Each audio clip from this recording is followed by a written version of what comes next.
others don't. Dream what others won't, driven to leap forward, determined to always give back. Here we work where giants have played, where the connection of work and ethic is made.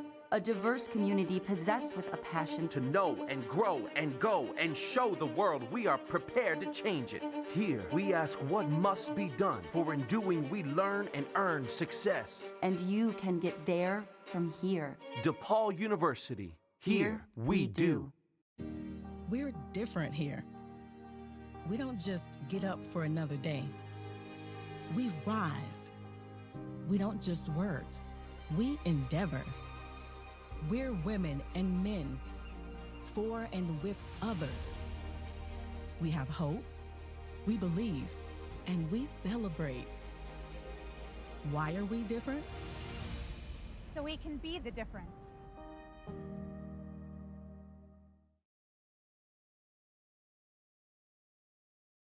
Hello, ladies and gentlemen.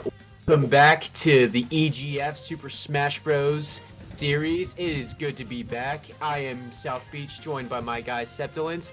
And Septilance, we got a good day of Smash going, don't we? Absolutely, and surprise to DePaul, who I told I wasn't going to be here, and then I got called in the last minute, and I am here. But either way, I am super excited because I get to cast some of my very good friends in the form of DePaul University, and they're going to be going up against Marquette in just a minute here. It says William and Mary below us, but we're going to get that fixed. It is Marquette, so they're going to be making an appearance here. We're going to be jumping into it, and I'm excited that we're starting off with a team I'm so familiar with because I'm going to sound super knowledgeable the whole time because I know so much about DePaul, so that's definitely going to be great. But South Beach, I don't know, I'm just stoked to be back. I am like giddy with anticipation. I am above and beyond stoked to get here. Me too, and I tell you what, DePaul is no joke to screw around with. They went up against Mississippi State, the defending champions. They are that serious, and it looks like we're starting off here. It looks like it is... who's playing right now? Is that Spencer and Bobby Time? I don't think that is. I don't know, but either way... It's Stigma versus Dwyzar. Stigma versus Dwyzar, gotcha. So Dwyzar with Marquette University, he's rocking that Yoshi, and then Stigma obviously coming in with the Terry. So this is going to be an interesting matchup right here, but let's just jump right into it. Absolutely, and the funny thing is, I just said a moment ago, I know so much about everything about DePaul. I don't know a lot about Stigma, a new player to DePaul's varsity roster, going to be bringing out the Yoshi top 5. A lot of people hate playing against Yoshis. We're going to have to see what Stigma's really going to be able to do here. Dwyzar going to be on that Terry as well, so we've got two characters that are often considered super, super strong, and look at that, 4 hits, and Dwyzar's already got Stigma up to 50%. Stigma, I tell you what, he usually, I thought, rocks Terry and Diddy, but he's coming in with Yoshi right now, trying out something new here. But looks like right now, Dwyzar with Terry for Marquette University. He's coming in hot, but right now it looks like Dwyzar's coming in with the eggs and then trying to get some damage off. But right now, so far, Marquette has the advantage. Yeah, Marquette, they've definitely got the advantage. It's almost a good thing for Stigma. This is going to sound so crazy to give him Smash, but it's almost a good thing that they're going to be coming through trying to find some aggression. And I'm actually, it looks like Stigma is the Terry. I'm getting a little bit mixed up there, but I believe Stigma is the Terry. Dwyzar is going to be the Yoshi. That makes a little bit more sense. I was going to say, I don't remember seeing a Yoshi on DePaul's roster, so that does make a bit more sense, but it's going to be the Yoshi either way that loses that first stock. Yep, and it looks like, yep, you are right. Dwyzar is Yoshi and Stigma is Terry. We have that a little bit mixed up there with the confusion, but they are definitely, that's the matchups we got right now. But so far, we got Terry with the first stock right now, and Marquette is going to be trying to come play from behind here. But a great hit so far, trying to get Terry off stage. Does not quite work, and now Yoshi's just going to have to juggle him up. Almost kind of got away with that, and now Terry and Dwyzar, they're up in the go formation. They're going to make a combo. Almost got the Buster Wolf. Didn't quite make it, but still in this match, and there's still plenty of time on the clock. Yeah, no, we see the Terry right now has that go meter available. Everything's going to hit so much harder. The combos are so much more ready and able to make an appearance here. It's going to be that 137% actually does nothing. It does absolutely nothing, and instead gets taken out by that awesome up smash coming out from the Yoshi. There may have been an up tilt as well, but talk about aerial gameplay. This is Dwyzar really hanging on to that up ability. 3 in a row there, double aerial coming through, now up to 117, and Dwyzar doesn't even get to react. No DI is going to save you from that one. Yeah, I mean, Stigma as Yoshi had a great answer by juggling him, trying to get a lot of damage on Dwyzar, which definitely did. Dwyzar's sitting at 93, close to his go meter. But now, oh, that's not gonna cut it for Dwyzar, though, as he takes this first match, and in utter fashion, DePaul fashion, as we like to say, DePaul up, and they get 2 extra points, putting the lead 3-0. Yeah, I mean, like you said, you get the points for winning the round, and you get additional points for every stock that you have. So DePaul, every single stock is so important. That's my favorite thing about this. And, you know, the unusual thing about EGF is we do a modified crew battle, so every single person gets to play the full 5-person rosters, and every single point becomes beyond crucial. We're going to be able to take another look here, and I believe all the stock takes, that was 171 on the Dwyzar. That is absolutely insane. And then it was that third stock that really surprised me, taking off the Yoshi. It was so sudden, it was so rapid the way it made an appearance. But honestly, Stigma, especially making an EGF debut like that, really giving us a good show. Exactly, and you know, that was some great combos from Terry right there, able to break up some of the attacks that Yoshi was trying to give off, but Terry was just not having it, and then able to kind of like, you know, catch Yoshi off guard in some of those ways, and then not getting the chance to attack, and then was able to, you know, just obviously in that last replay, just finish him off right there. And as we head into round 2, we might be getting the same characters if I'm not mistaken, but so far DePaul looking pretty like DePaul, like they did last year. Yeah, DePaul, they are certainly looking like DePaul, and that's crazy because this is a new player. This is somebody that wasn't on that old DePaul roster, but they are making the exact same impact. They are doing the exact same damage that we are so used to DePaul bringing to the table, and I can only wait to see what the rest of the roster is going to be bringing out today. I don't know what the whole roster is going to be from DePaul's side. I don't know if they even know. I know they've got more than 5 players, so they can probably pick and choose as they want, and I just am I'm so excited to be back. I know I keep saying that, but I've been waiting so long for this. EGFC is like my favorite place to be. I get a kick out of this every single time. Some of my favorite players participate here, and I am just hoping that the rest of this series gets to be as entertaining as that first game we just saw.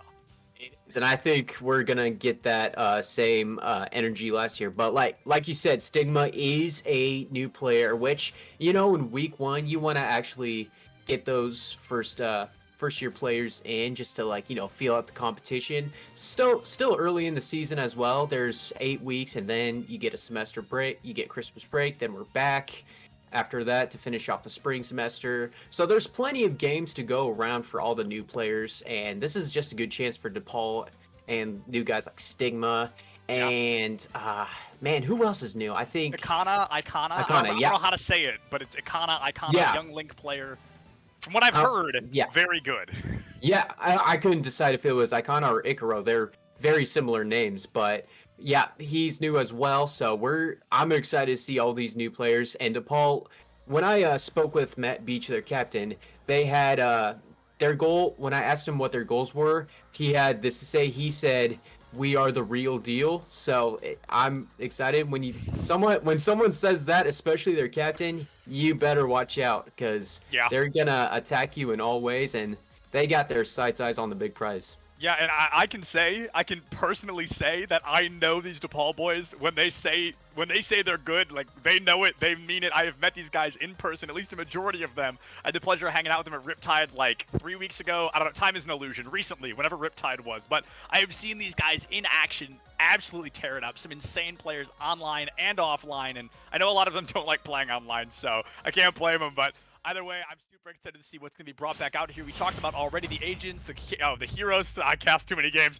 The heroes are going to be Terry and Yoshi again. I'm really curious to see if we're just going back, but no, it's going to be PS2, the best stage in the game.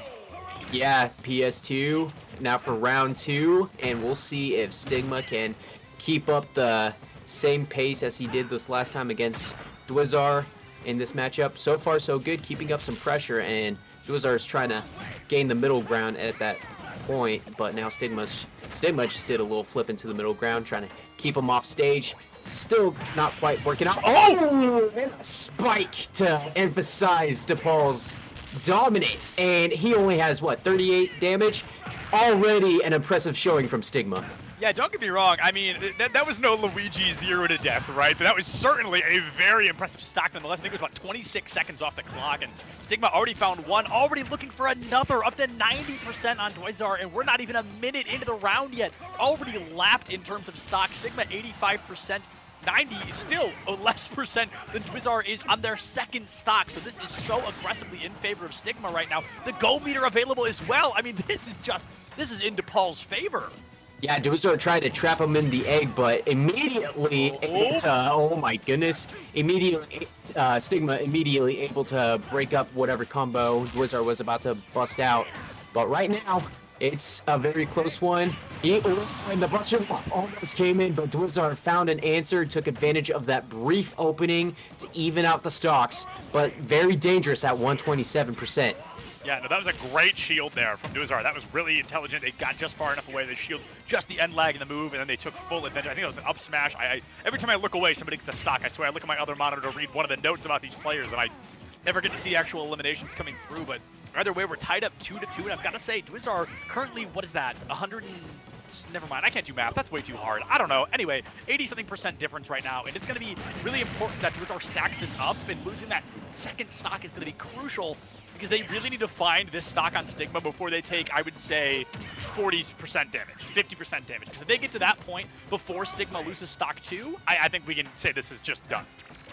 We can already tell right now Dwizar is actually playing a little bit more safe, a little bit more conservative in terms of trying not to take damage, trying to keep his distance from Stigma right now. Definitely a wise approach, but at the same time, try to get a little bit of damage. Those juggles and those grabs that Dwizar was doing, those were super, super effective in terms of grabbing out damage. And that's another thing. You got to watch out for Terry's go meter because, you know, he's missed, Stigma's definitely missed a couple of those go meters, if not all of them. Right. And he didn't miss that one right there, but it's 84 for Dwizar. He's got to make something happen if he wants to stay alive. Yeah, a bit of a caster curse there, but in favor of DePaul. You were like, oh, he hasn't landed any of it. Instantaneous. Lands it, finds it. Doesn't get the kill, but now up to 100%. So misses the go meter there. Might even lose the stock here. Yeah, not even Magnet hands from that distance, but Dwizar 93% here. This, like I said, you get any higher than 40 or 50, it's going to be really hard to make a comeback. I'm not sure this might be a JV2. Oh, what a phenomenal shield, but he finds the grab out of it, looking for that offstage game. Oh, there it is, no JV2 in sight. Dwizar actually racking up a little bit of damage there. Yeah, and I'll tell you what, Stigma is playing really, really fast right now. When Dwizar got that stock, I was going to say that was a great, great dodge, avoiding the... one of those attack, I can't remember the attack from the go meter, but in terms of just, you know, automatically just staying alive, I mean, this is impressive from Dwizar, and we'll see how he does right here. It's 158 to 31%. I don't know, Septilence, this is getting really close.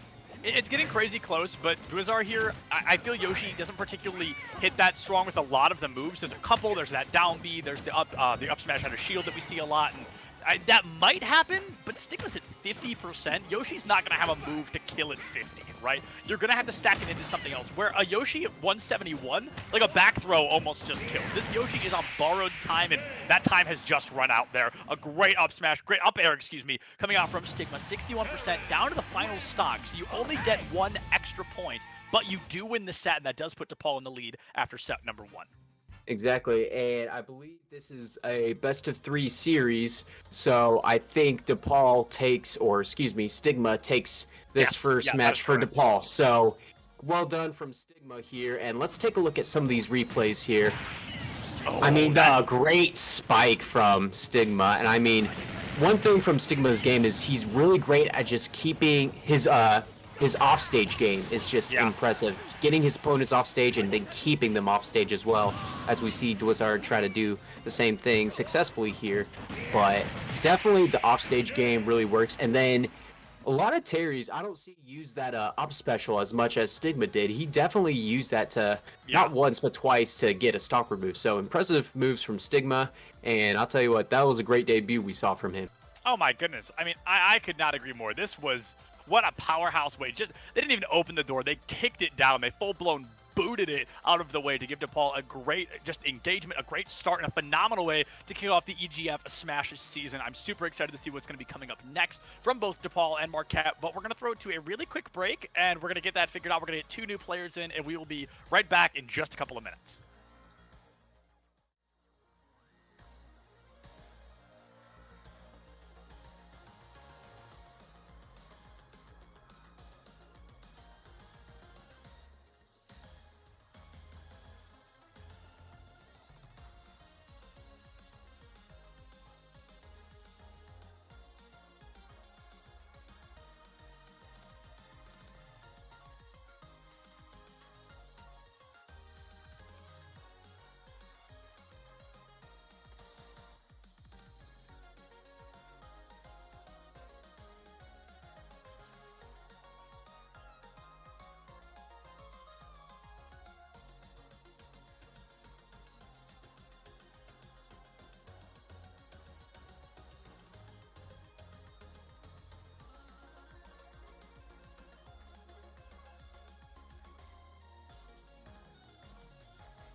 What is going on, everybody, and welcome back. I might have started my intro a little bit early, but even if I didn't, whatever, welcome back. We are going to be jumping right back into the swing of things with DePaul and Marquette. We're going to be having Ikana against Extreme. Ikana, I don't know which one it is, long eye, short eye, but I do know this is one of the newer players for DePaul. Again, the varsity team, certified young Link player, and like I mentioned earlier, from what I've heard, a very, very good one at that. Now, Extreme from Marquette, we believe is a Corrin player, which is interesting because Corrin is statistically the least chosen character in the game. So I'm really excited to see kind of what Extreme plans to do with this Corrin pick. Exactly. And when I spoke to the Marquette players and Extreme, I asked him his Corrin pick, and he told me no one, like, that was the reason. Like, he was kind of a low pick, and he was his favorite Fire Emblem character. He's kind of a Fire Emblem fan.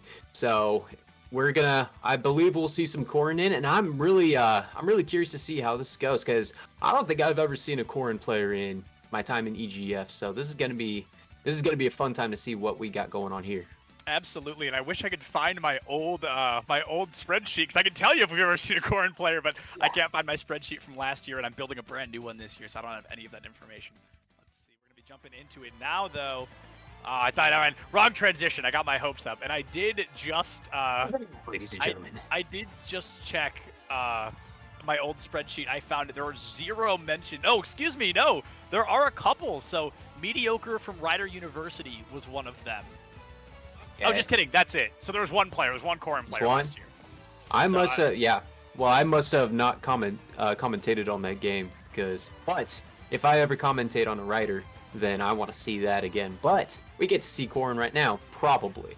But I would suspect so. I know that Yeah. Icona, I'm gonna keep swapping because I know one of them is right, so at least I'm right 50% of the time. I mean, I know they are probably 99% gonna bring out Young Link. It was on the graphic, it was on the information we were given, so that feels kind of suspected. Extreme put down that they play Corrin, but I know Marquette not nearly as well as I know DePaul, so they could bring out something else. You really never know, especially online. Players love to kind of pull things out of nowhere. Exactly, and it looks like Spencer for Marquette is actually in, unless that is that is still Icona, so they must be on Spencer's Switch, and Spencer is the captain of Marquette. But it is Extreme versus Icona, Corrin versus Young Link. So on PS2, where else would that be at? So let's just dive right into it. That was so funny, too, because I made a joke before the broadcast. I was like, I'd be amazed if any of the DePaul boys didn't ask for a gentleman's to PS2, and then immediately the first game did not start on PS2. So, but we are going to be jumping right back into that tried and true tradition coming through here. Icona is, I've got to say, really starting off strong here. Great projectile usage, great coordination, just not letting Extreme breathe for even a moment. And I'm going to talk about it. I'm going to sound like a broken record just like last year. There's proactive and there's reactive. And Icona right now playing proactive unlike I've ever seen. Amazing 118% combo there. Just incredible coordination of these projectiles. And Extreme doesn't even get to play reactive. They don't even get to play the game. Goodness. Well, Extreme, welcome to the EGF. That was a consideration from Icona. Still sitting at 0%. This rookie, I tell you what, he's already making his presence known. I mean, was that a 0 to death? I think they touched stage at one point, so technically I don't think so, but the way that Extreme didn't get to play the game, like, I want to give that like an honorary 0 to death, because that was, what a statement to make as a brand new player to the EGFC, to find a stock like that seemingly so effortlessly. Great read on the jump there with the boomerang as well. Another boomerang into arrow, just forcing down the shield, trying to force Extreme to roll perhaps. And I gotta say, this projectile usage is terrifying. I used to be a Link player, and this still blows me out of the water. This is absolutely incredible. Exactly. When people are new to Smash and they want to play as Link, they don't usually think, oh, Link, I'm going to use projectiles, as he takes another stock from Extreme. But Young Link especially, and then even regular Link, their projectiles are just amazing. You got the bombs, the bow and arrow boomerangs. I mean, it's just an absolute arsenal that Link has. And right now, Icon is making that. Yeah, Icona is putting on an absolute masterclass on how to play Young Link. This may be the first 3-stock we have here on the channel. I'm not sure if any have happened on the 2 other channels that we've also got running right now, but I know none have happened here quite yet, and Icona might just pick one up here. And no, there it is! Oh, the up B off stage. No DI in sight. Icona with the funny number percent left. 3 stocks online. Oh, chef's kiss of a round. Holy cow, what a statement to make. My goodness, these young players, these new players for DePaul University, I tell you what, this is only week 1, but I gotta say, I think we're gonna see DePaul wrecking the EGFC like really well throughout. They made it all the way to second place last year. They made it all the way to the end, all the way to grand finals, and I think they lost by like 2 points. Like, it was so unbelievably close. I remember it was heartbreaking, but especially with the 2 that we just saw, with the improvement of this roster, I don't see a world where they don't make it back all the way to grand finals. I have to agree with you, and in that first stock, Icona didn't even get tapped. Didn't even flinch. It was perfect. And then just this beauty of a stock right here. Come on.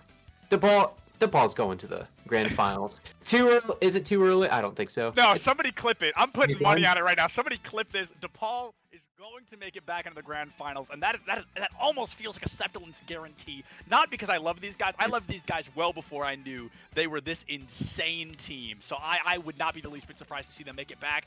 Honestly, I know we haven't seen Mississippi yet. I'm way jumping the gun here, but that's another team. Would not be surprised if they made it all the way back to grand finals. So rather than one of these teams getting worse, I think we're going to need to see another team kind of come out of the shadows. You know what I mean? One of these other teams rises up. We've got a couple new teams here at the EGFC as well. So maybe there's a wild card in there somewhere. But, I mean, if Mississippi's as strong as they were last year, and if DePaul is as strong as they were last year, I feel like we could just be watching a really long season leading up to the same grand finals.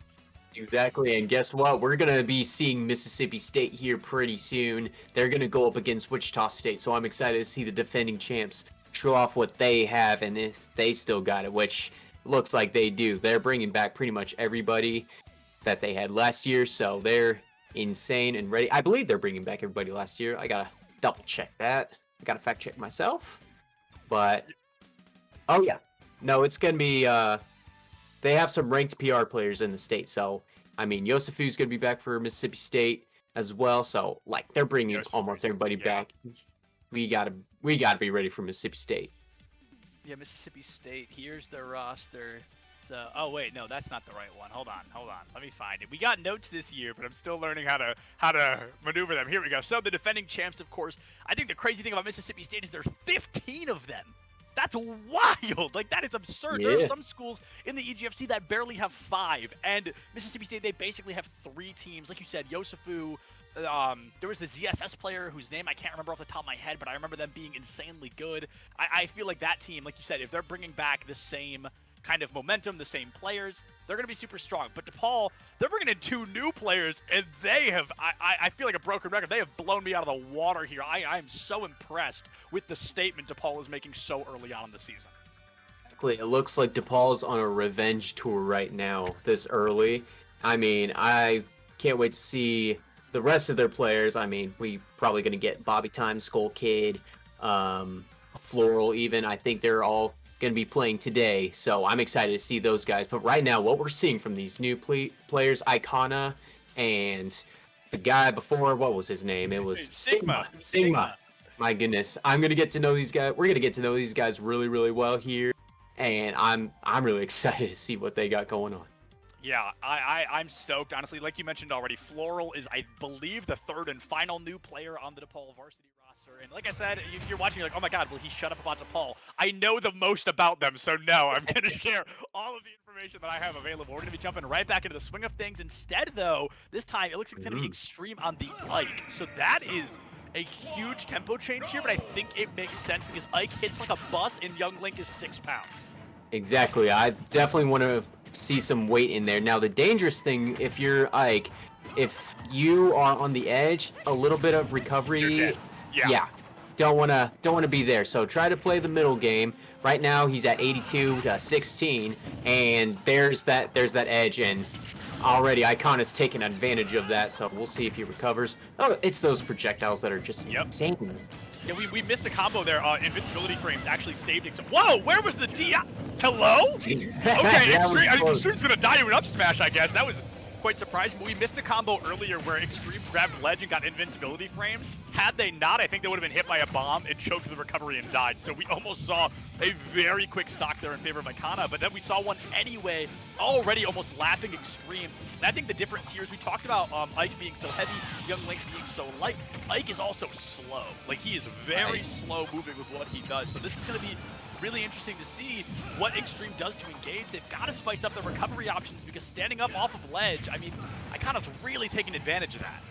Right, and that was kind of a dangerous recovery from Extreme right there, having to shield while there was a bomb behind him and also avoiding the and the bow and arrow. And that's that. Here we go. Yeah, I actually made it back, which is surprising. Oh! It didn't last that long.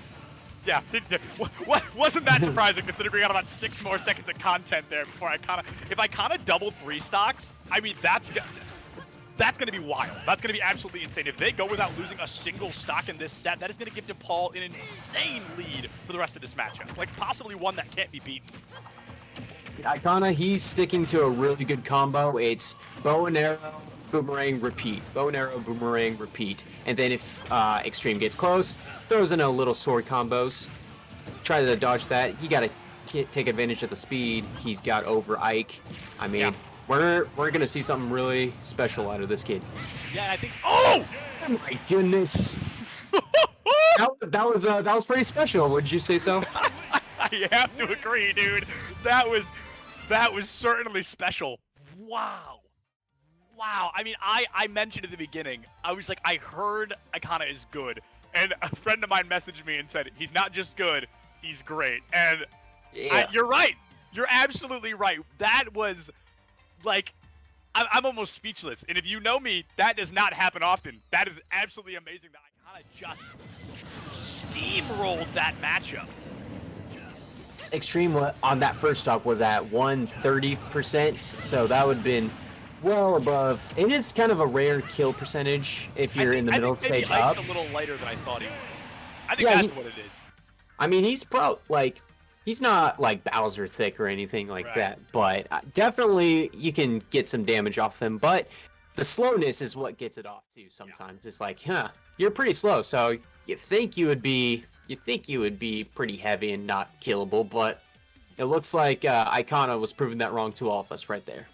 Absolutely. A powerhouse way for DePaul to start, not losing a set, and Icona not even losing a stock. So looking super great, super strong, and we already have to throw to another break because we've got to get 2 new players in here. Icona's set is already over against Extreme, but I love the swap, the coordination. I almost feel bad for Extreme because Young Link's one of those players where, like, you know the combos, but you can't really do much about it, especially on a character like Ike. Like, you can't get close to interrupt those projectiles. So unfortunately, I think that was just a bad matchup for Extreme, in all honesty. That just was not, bringing out the Ike really kind of was the nail in the coffin, I think. But either way, the pass is the pass. We're going to be jumping in with a brand new set in just a couple of minutes. We'll see you folks right back here.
Oh, I probably went too early again. Whatever. Hey, guys. What's going on? Oh, We're sweet. fine. Okay, audio was online. All right, we know that for next time. Anywho, jumping right back in. Still Sepulveda, still South Beach, still a lot of S's happening here because Skull Kid is going to be up next for DePaul up against Quaz from Marquette. And this is going to be interesting, South Beach, because this is a different school with a Pokemon trainer. And that's something new to EGFC because for a long time it was just my boy Bobby. So now we've got another one online. I'm really excited to see what Quaz brings to the table.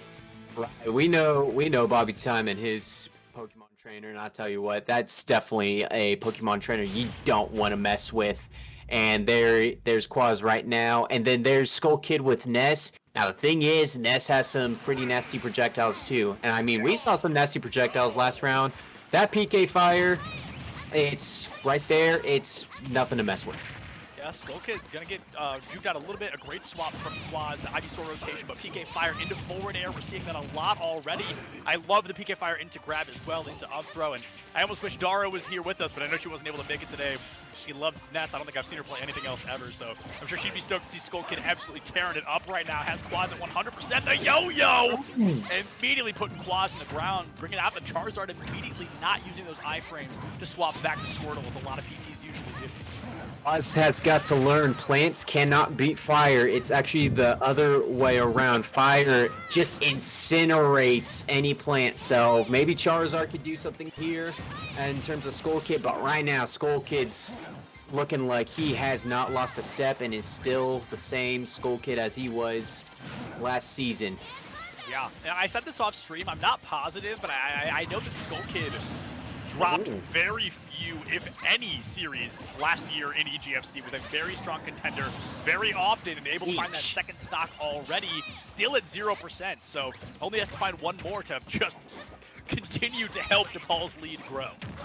It's had a great answer, just taking him with the up smash or the up tilt, excuse me, to take out Skull Kid, but then Skull Kid just immediately answers with the side air. I mean, you just can't mess with this kid.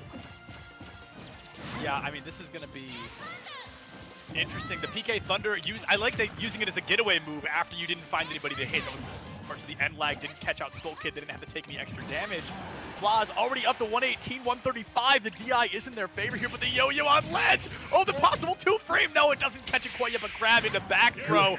You can kiss PS2 goodbye with a Ness, who is the one throwing you. Skull Kid just helping that lead for DePaul get bigger and bigger. That was quite a quick match, if I do say so myself. But I will say, like, in terms of like going up against someone like Skull Kid, I think Quaz hold his own as best as he could, especially with the Charizard trying to go a little bit more heavier against Ness so that nothing really happens. But Ness finds a way with the Thunder, the Fire, and then also the Yo-Yo, as we see right here. The yo-yo was that thing is brutal. Like every time I see it, I almost wince in pain just for the person who's hit by it. Because the fact it grabs over ledge like that, it can catch people before they can get the iframes from ledge. Like it's insane. And like you said, Skull Kid, a phenomenal job, a seasoned veteran in the EGFC. Quaz, I believe, a newer player. I'm not positive on that, but I think, because I don't remember any other PTs, so that makes me think Quaz is going to be new here from the side of Marquette and new to the EGFC. Yeah. Going up against Skull Kid is a very tough way to start the season, honestly. Like I said earlier, Skull Kid is a powerhouse in their own right. So to go up against somebody like that is just unfortunate for Quaz, I think. Exactly. And would it be a hot take to say Ness's side air is pretty underrated? Yeah. I think it's a really good side air, especially how it's correctly rated. Okay. Yeah, because I gotta admit, like, anytime I go against a Ness's side air, it ticks me off a lot, because I'm just like, really? That beat me? Yeah, and remember, folks, remember the 7th special of playing Smash Bros. Every time a Ness is on screen, we all take a drink of water every time they say PK Fire, and that's a way we all stay hydrated. It keeps everybody in the loop, and it's a healthy way to play the game. Now, Skull Kid's already done it about 3 times, so if you need to catch up, feel free. But now coming through 140%. Ooh, I love that. They're the up B trying to catch out the Ness. Skull Kid, though, does find that first kill.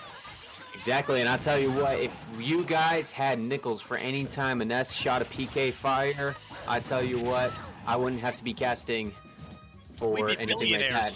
Heck yeah, I'd be living in South Beach as of my name. Heyo! I mean, that was an impressive stock. I tell you what, Quaz is really holding his own. I'm not gonna lie. Yeah, I think Quaz has made a lot of really important adaptations here. We saw first stock taken already a lot earlier than it was taken in the last game, but now Skull Kid brings out the grab. I think that was the grab into the recovery, trying to catch it with the Thunder, trying to cover ledge.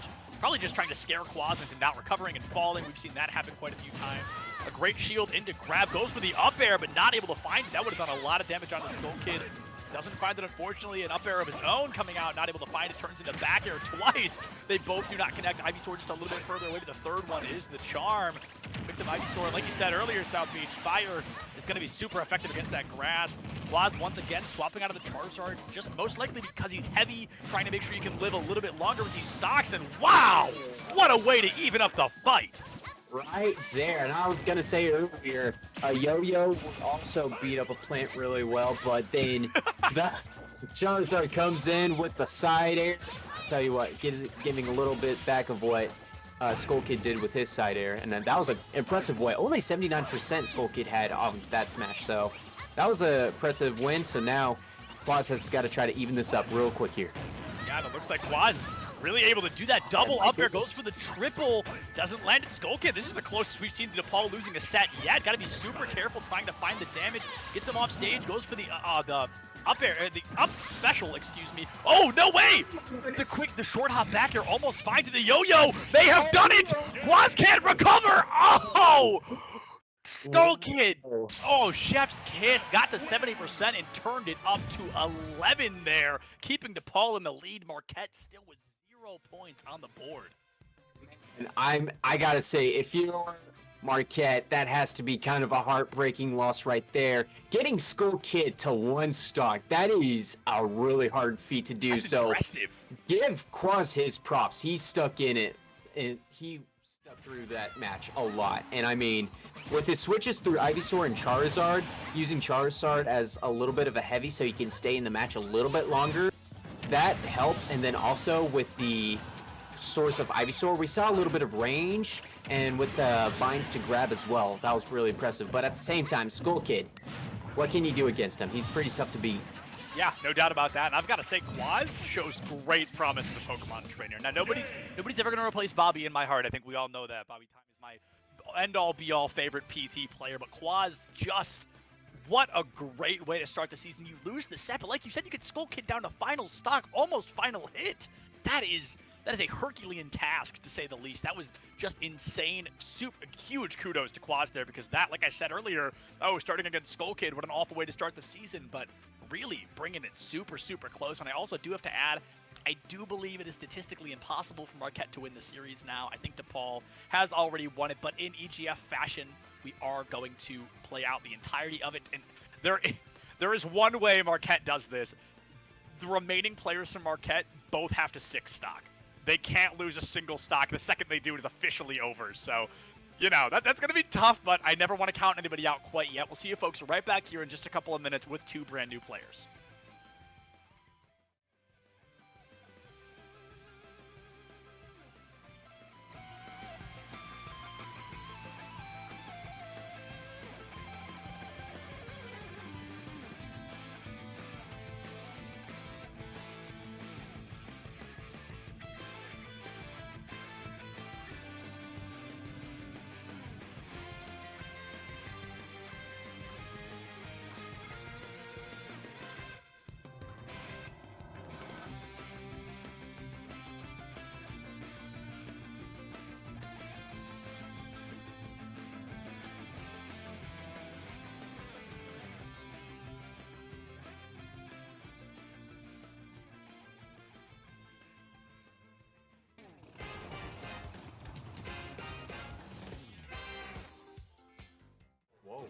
Oh, wow. Okay, what's going on, everybody?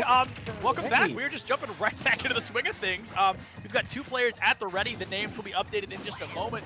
I know darn well that Pokemon trainer's probably my boy Bobby Time. I don't think anybody else on the roster for DePaul brings out. Oh, yeah, he just did the Bobby Classic up the down air off ledge. So that's going to be my man Bobby bringing it out, tried and true. Going to be some great damage early. Has a DK up to 78%. I've got to say, I'm stoked to see a DK on the table. It's Chico for Marquette as the DK, and already, wow, pretty much 102 to 92 in terms of heavies. Now it's heavies, Charizard versus DK. Let's see how this one works out. Oh my goodness, with the up air, or excuse me, up special. Oh, there And it the is. up smash. Bobby time. It's time. It's that time. Am I right, Spectons? What time? Bobby time. I absolutely love seeing him play PT. Like I said, he was the only Pokemon trainer in the EGFC for a while, so I really did grow a liking to him. Him and I are also just good friends off screen as well, so it's always a pleasure to see him play. He's got that pretty decent lead here on Chico. Additional 30% extra credit might turn into a little more, but you gotta be careful. Donkey Kong's love to spike, and the grab and a back throw will find that kill as well. Now Bobby's all-time favorite Pokemon, Squirtle, making an appearance. He even has a custom Squirtle controller. He's got a Squirtle plushie. He's got it all, but he does the damage just as well. 60% onto Chico there, barely taking any damage on his own. Tell you what, that DK throw, back throw, once you get grabbed, it's one of the most frustrating things to get grabbed by Donkey Kong. Oh my goodness, this is really close. The swap to dodge was genius there, because I'm really not sure what Bobby could have done to turn that around. This is insane. Oh, here's a throw. He's still a little bit too heavy to take out Donkey Kong. What about right here? He's gonna take out Seth Rogen. No, he's not. Seth Rogen with the punch. Yeah, You guys get that reference? It comes through with the punch, and Bobby finds another stock on Chico. I've got to say, this is a super close set so far, arguably the closest that we've seen. So this has really been, you know, this might be Marquette's time to put at least a single point on the board, but coming through, we're going to have to see what is brought to the table here. Oh! Never mind, nothing's brought to the table. They're spiked beneath it. Chico is just out of there. I think they just split the table in half after that spike right there. So that definitely does it for DePaul. They take the entire, that's officially their win. It was apparently, like, after Donkey Kong's first stock, that means it was all DePaul right then and there. But I'll tell you what, really what we're seeing from Marquette, either way, they have not gotten a win yet, but I'll tell you what, they have fought tooth and nail against DePaul. Arguably one of the best teams, obviously probably title favorites for this season. And what they're doing, I mean, they're just sticking it in there. But DePaul, I tell you what, especially led under this guy, Bobby Time, and Captain Matt Beach and everybody else, we are going to have a fun time watching these guys. Yeah, absolutely. And Marquette, like I said, I'm stoked to see Chico, Donkey Kong. That's super exciting. I don't think we had any Donkey Kongs last season, so that is just another thing to see. So I really like that Marquette, they're bringing out characters that we didn't see a lot of or didn't see at all, like another Pokemon trainer. There was a Corrin, there's a Donkey Kong. So I'm very excited to see that even if, you know, even if things aren't going well, they've got an interesting roster. They've got something that's always going to be fun to watch. And this is going to be a very controversial statement.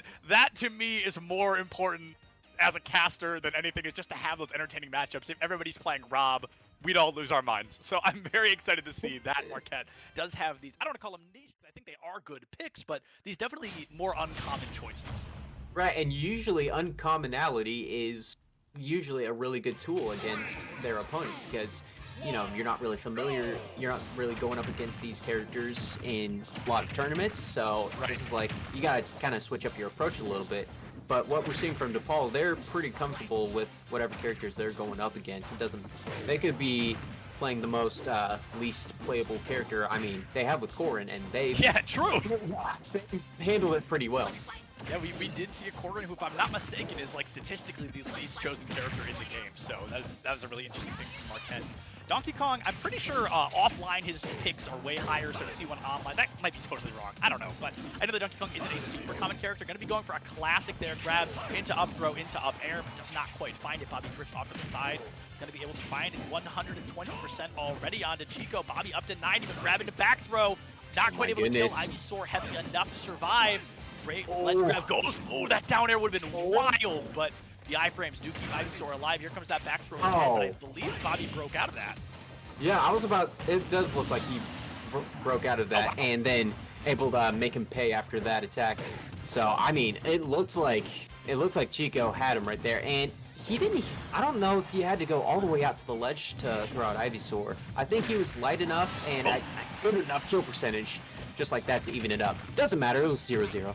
Yeah, tied completely back up to two stocks each, 0-0. That was a really good forward smash from Chico. Read the recovery option, was able to capitalize off the back of it. 47% turns up into 60.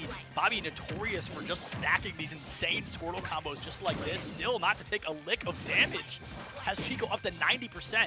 Scary thing about Donkey Kong, however, hits like a bus. So especially when you're Squirtle, you weigh maybe 5 pounds. You've got to be super careful not to get perhaps a little bit too comboed. But as I say it, Chico doesn't even get a chance to breathe. Who was Bobby Tom's favorite Pokemon again? It is Squirtle, so this does make a lot of sense.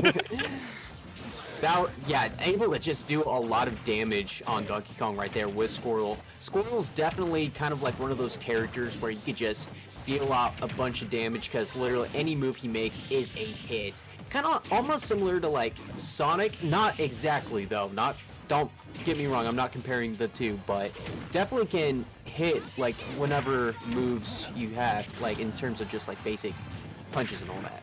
Yeah. Oh! Flare Blitz, that'll do it. That side B, that special, side special, excuse me, from Charizard is a risky one because if it doesn't hit, the end lag on it is kind of wild, but it found the kill, and that's truly what matters there. So Bobby Time, again, keeping DePaul in the lead and keeping Marquette at 0 points. Yeah, and I did not see, I blinked and then that last stock happened. That's how quick Bobby Time operated. I mean, it was impressive just to see him just control this match from left to right. And that's pretty much what Bobby does all the time.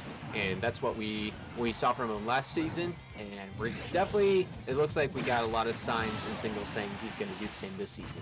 Yeah, absolutely. I mean, sticking to the PT, been playing it for a while now. No new characters to come out, right? Sora, the final character announced today, so it's not like there's anything tempting to swap Bobby off his PT, especially when he's got levels of such high success. Now, the real question, the thing that I'm wondering is who is the final player going to be for DePaul today? We know we haven't seen Floro, we haven't seen Akaro, we haven't seen Matt Beach. We won't see ADR, unfortunately. My favorite pack player in the league no longer attends DePaul, no longer plays on the team, so my heart shatters again and again every time I think about it. But still, so many players at the ready. Marquette as well. I don't have their full roster in front of me. Again, I can just list DePaul's off my head because I know them super well. But we might be seeing either Tiny or Spudderat. So a Jigglypuff or a Wolf. And again, I like that because those are, well, Wolf maybe not as much, but Jigglypuff is a lesser chosen character. It's one of those unique choices again. So I'm very excited to see either one of those make an appearance here. If we see Jigglypuff, I think we might even see a down special happen right there, if you know what I mean. Definitely one of those characters that loves to just, it's just pure entertainment playing with Jigglypuff. Absolutely. It's just one of those treats we get every time we watch Smash. I mean, watching like basically female Kirby, as we all like to refer to her as sometimes, but definitely a lot of great movesets, and definitely not like Kirby like movesets, but you know, fluffy pink balls, they're like that. That was so weird to say, I apologize. That's fine. I wasn't gonna say anything. I was gonna let you do your thing, but no, I'm super excited. I totally agree. I would like to see the Jigglypuff. I think the Wolf would be really interesting as well. But I do know that DePaul knows the Wolf matchup very well. They have an in-house Wolf player on their JV team, so they would know that matchup super, super well. I also believe I also believe that Matt Beach will not be making an appearance today. I'm not positive on that, but that does leave Akaro, that leaves Floral, and that leaves... So it is Akaro. Okay, awesome. So Akaro, in-house Bayonetta player, went 5-2 at Riptide, made it out of pools, had an incredible success rate there, doing a phenomenal job online and off. I know he's really been putting in the work on this Bayonetta lately, and I've got a lot of faith that they're going to come out swinging here. Exactly, and I think Bayonetta is one of the hardest characters to play as, in my opinion. I don't know about everybody else here, but just like, yeah, I mean, then it's probably just me then. So, I mean, like, anytime I try to play as her, I mess up. So, it's definitely, like, the best. But if we, like, what we're going to see from Ikaro, I think will be a lot of stage control. So, recovery won't even be an issue for him whatsoever. But be ready to see Marquette, whoever they're going to get. It could be Wolf. Wolf was always a good character to, like, play as well. He's always frustrating. Spencer, Captain Spencer with Ness. You know, I got confused because it has said Spencer the whole time, so my brain was like, oh, he played already. No, Spencer has not made an appearance, so going to be rocking and rolling on the Ness. and it's the captain for Marquette finally making his appearance. We'll see what he does against Ikaru's Bayonetta. This is going to be a pretty interesting matchup. Already we're seeing Ikaru flash out the moves with Bayonetta.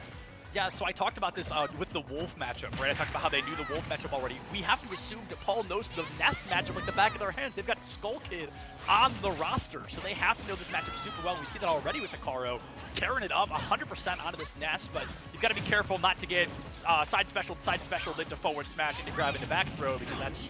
Oh, Witch! Oh! And here comes a giant flying fist. Oh, the Witch time there was perfect, amazing. I thought Ikaru was about to rack up a lot more damage from that Nest combo, but that Witch time really swapped the momentum.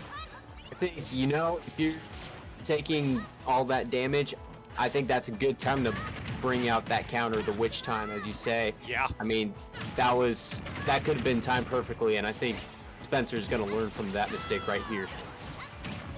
Might be able to find the first stock in Ikaru, but Ikaru with the great aerial gameplay, that is their bread and butter here on the Bayonetta. Oh, not again.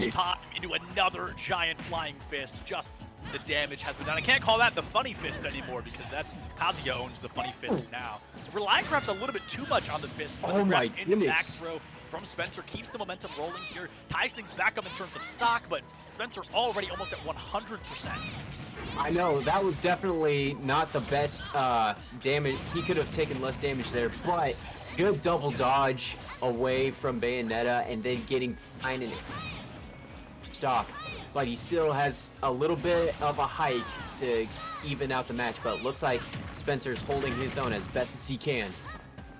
Yeah, absolutely. Spencer, I mean, racking up 70%, so only a 30% difference between the two. Ikaru utilizing the Witch time a lot, probably trying to eat the projectiles a little bit, making that space kind of negating what the Nest brings to the table. Struggling because Spencer doing a great job on the follow-up, brings out a projectile and then immediately runs in after it or jumps up over it, just putting that constant pressure onto Ikaru. Oh, on the back, an absolute lifesaver and a stock taker at that. I tell you what, that's how many times have we seen the Witch time already?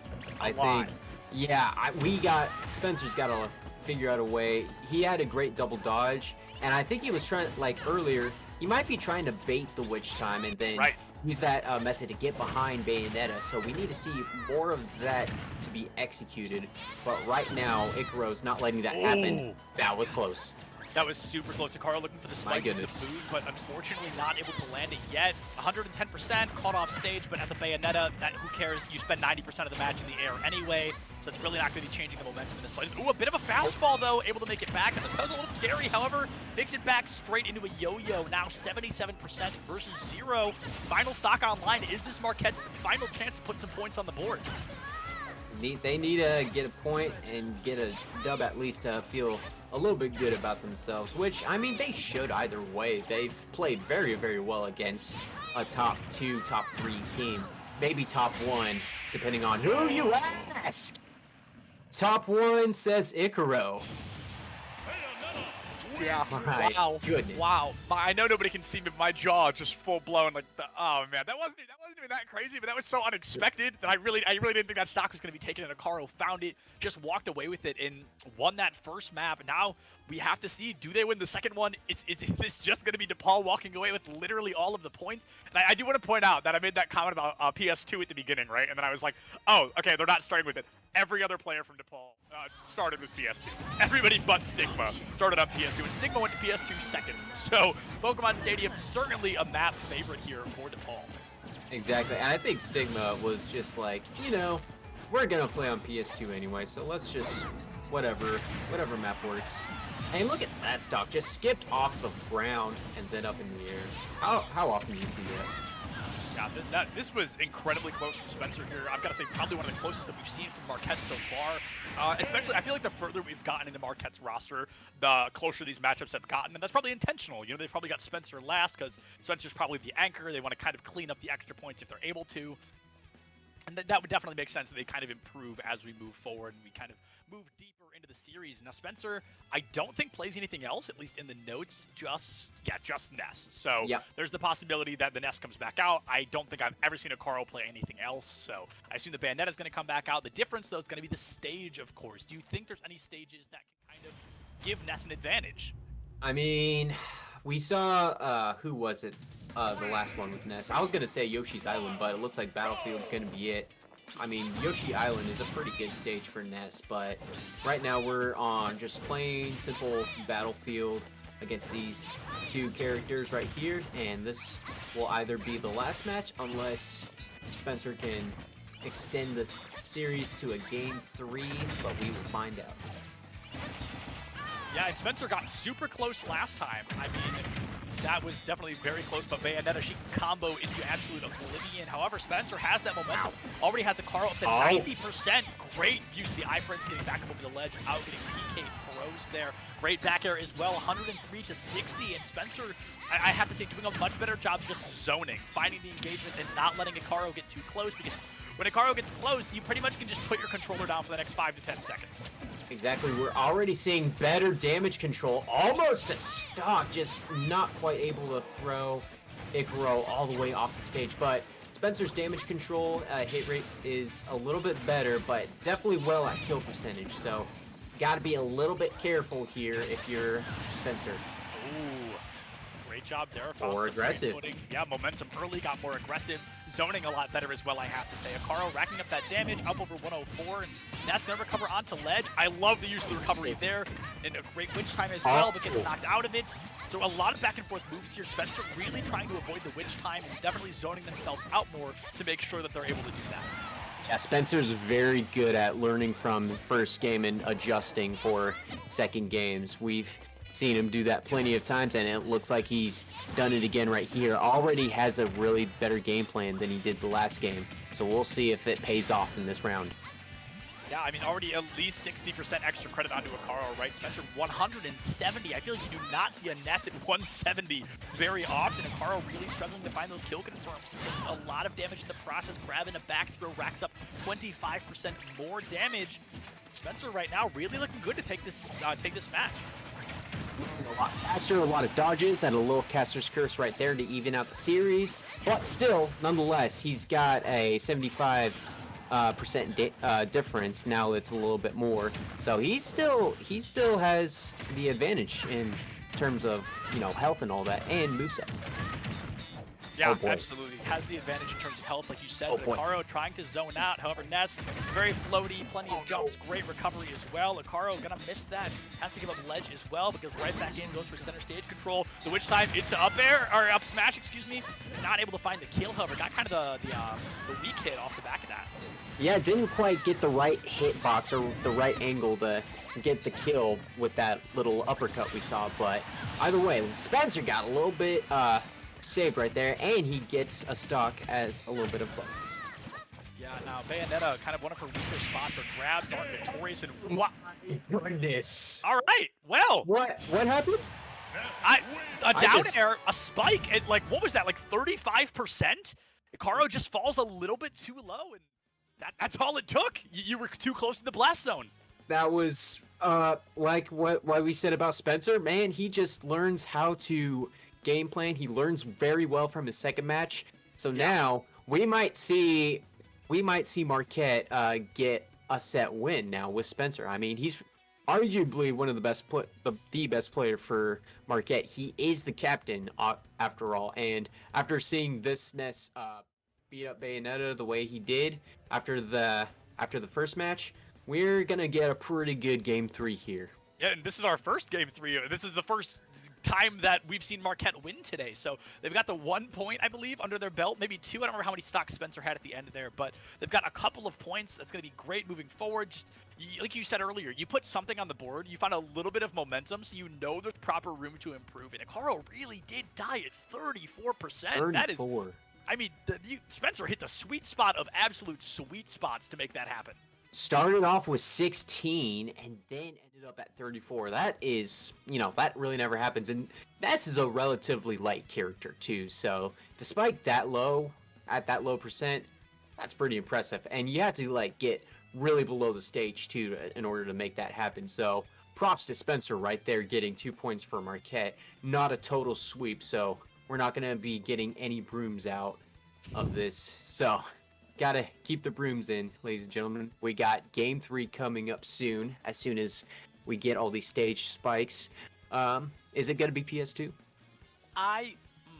Maybe. I feel like PS2 worked out well for Akaro, but again, I don't know if that had much to do with the stage. It just felt like Akaro was really on top of their A game, really bringing the heat, and Spencer seemed like they perhaps didn't know the matchup super well. We saw great adaptation, great just immediate learning, great progress from Spencer in between 2 matches back-to-back. So I think Spencer realistically could very much walk away with this one, depending on how aggressive Akaro can kind of change up, right? How aggressive Akaro can get in terms of not falling into the same patterns over and over, perhaps not relying on which time as much. I think that would be very helpful just across the board. Exactly. We definitely want to see, obviously, how Ikaro will respond in this next match, and stage definitely will be a big factor in it. So I honestly would probably expect PS2. We're going to see in a second. I could be wrong. It's going to be the Town and City. Yeah.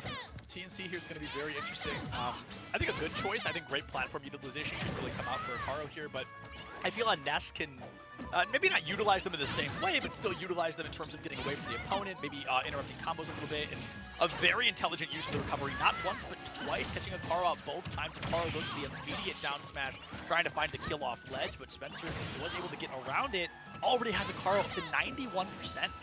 Yeah, and something about this stage, it's way bigger than normal stages, and Spencer already taking advantage with that famous up special.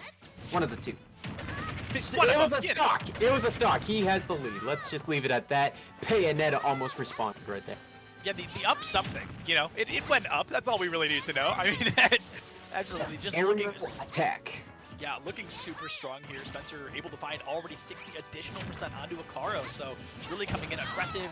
Town and City has worked out super well. Like you said, it's slightly larger than what we've seen so far. And I believe the outer blast zones, not up and down, but to the left and right, are a little bit further away as well. So if anything, that might be worse for Akaro because they really try to get those combos early, pick up those eliminations at low percentages to turn things around. Now Spencer does go down, still found that spiteful PK Thunder onto Akaro, who was just standing on platform, but now things tied back up 2-2 on stocks, but nearly 80% differential.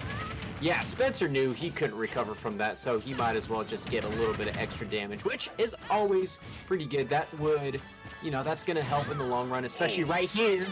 Almost got the stock, didn't quite get it, but you can see that little extra damage he got before taking that L. I mean, you gotta get what you can get and not throw a fit, but throw a stock, as we saw. Absolutely, and I'm trying to look up. I know that Incineroar has the strongest back throw in the game, but I know that Ness is close. I know that Ness has like a super strong back throw, but I don't remember exactly, how strong. Speaking of strong things, forward smash, strong, right? I mean, especially from Bayonetta, that giant fist covers so much of the area. It's really able to rack up some damage, and Akaro racking up some of their own. Spencer down to 0%, but this feels to be the closest Akaro's gotten to really turning this back in their favor. Exactly, and I mean, Akaro got the timing dead on when that side smash happened right there, or forward smash, excuse me. And now it's gonna come down to this. It's relatively even, as we're seeing right here, so it's going to come down to this match. Can Spencer leave Marquette on with a high note, or can DePaul just continue their dominance? The shield was an absolute skittle there. I thought Akaro was going to get full-blown shield because I know that recovery, the torpedo that Ness kind of put himself into is so strong. I really thought that was going to be a shield break, probably into just forward smash from Spencer there, but Akaro has him off the side of the stage, and that's all it takes. Is that it? It is! Akaro walks away, one stock left, but emerges victorious. All 5 members of DePaul able to successfully take their series. That was quite a risky move, if I do say so myself. I mean, if you're Bayonetta, you can definitely fly through the air, giving your opponent damage no matter what. But at the last stock, Bayonetta also had kill percentage as well as Ness, and with Ness's arsenal, honestly, you could do whatever you want to just turn the tides into his favor, and then obviously just fly up, and then just survive the recovery, as Bayonetta doesn't have the best recovery. But, I mean, in terms of like how far they were, and I might want to see, in terms of that last stock, where they were exactly on that stage, because I could be wrong. They could have probably recovered pretty easily no matter what. But either way, it's all DePaul, and they take their first official win in week 1, and they'll be on to the next. Yeah, absolutely. They're just tearing it up here in week 1, and we're gonna have an interview with one of them in just a couple of minutes. So DePaul guys, if you're watching, I need one of you to join the interview waiting channel, please. But we're gonna throw it to a super mega short break, get that interviewee in here, and we'll be right back with you guys in just a couple of minutes for our first interview of the season. So we will be right back.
Back with our interviewee. It is going to be for their first interview because today was their EGFC debut.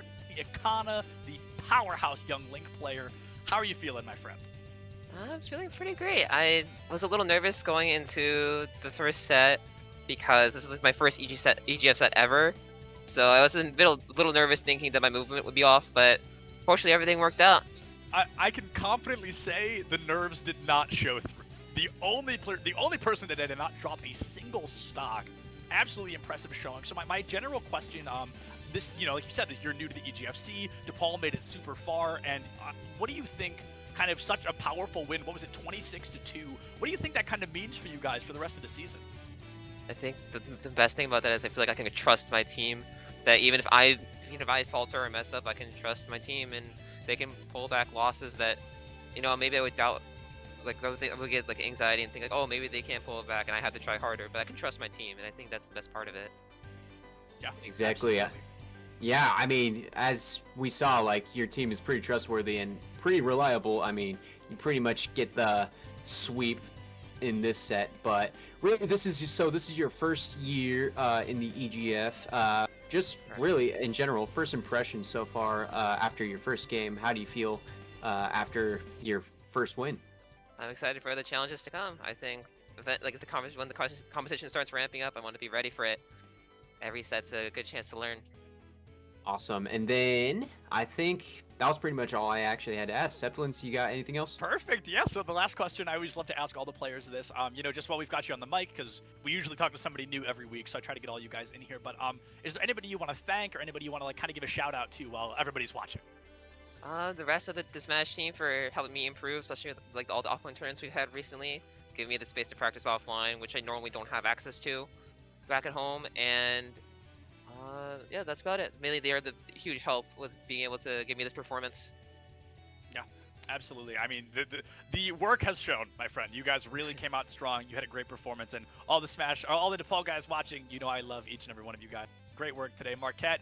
Honestly, an incredible amount of room for improvement, and a lot of things we saw looked super good. But Akana, before we let you go, I do want to ask.